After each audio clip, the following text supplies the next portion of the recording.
Every dish has a story.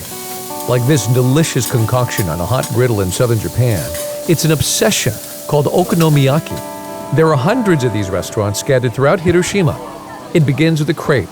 Add some vegetables, eggs, or meat, even noodles. Okonomiyaki means anything you want. But 75 years ago, when this city was reduced to almost nothing, the first restaurant opened with little more than a grill. So citizens would bring whatever they had, and together, they created what would become their culinary symbol of Hiroshima's fight to rise up from the ashes. My name is Shigeko Sasamori. Oh, beautiful. Shigeko Sasamori tells me okonomiyaki makes her homesick. It's subtle, but you can see the scars that she bears, her face, her fingers. Like the city where she was born, Mrs. Sasamori has also fought back. It was 1945. She was a 13-year-old child when, on a sunny morning, she saw a beautiful silver plane. So I looked up to the sky. I saw the plane had a white tail and a blue sky. It looks pretty.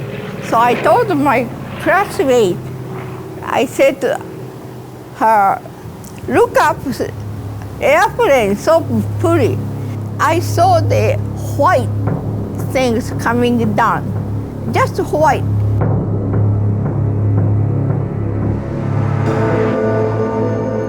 That white parachute was attached to the bomb, allowing for a slower descent. It detonated 2,000 feet above the ground for optimum destruction. Same time, everything at once. Very strong forces knock me down. That's it. When she came to, the world she knew was gone, replaced by indescribable horror. Everywhere, people sitting or lie down, everybody has somehow hurt. I was so shocked. I didn't hear anything. It's very silent. She was 2 miles from the point where the bomb exploded, the very edge of survivability. Anything closer disintegrated. Of the 340,000 who lived in Hiroshima, 140,000 were killed. What's unimaginable, tens of thousands of the dead were children sitting in classrooms. Many people, my relatives, aunts and uncles and cousins, those people died. Survivors were terribly burned. Shigeko tells me her mother hid the mirror. Eventually, though, this 13-year-old sees herself in a piece of broken glass. I'm really shocked because no eyebrows, no skin, red, and my mouth and up and down, just like a monster face, horrible face, not human face. 10 years later, Shigeko would be invited to America as part of a group called the Hiroshima Maidens. They would receive badly needed surgery. Saturday Review editor Norman Cousins was instrumental in making it possible, raising funds, enlisting the help of Mount Sinai Hospital in New York. With his kindness, Shigeko was reborn, deciding to settle down in America. Visiting Hiroshima, you would never know this is the place that has seen the worst of mankind. But they don't want to forget.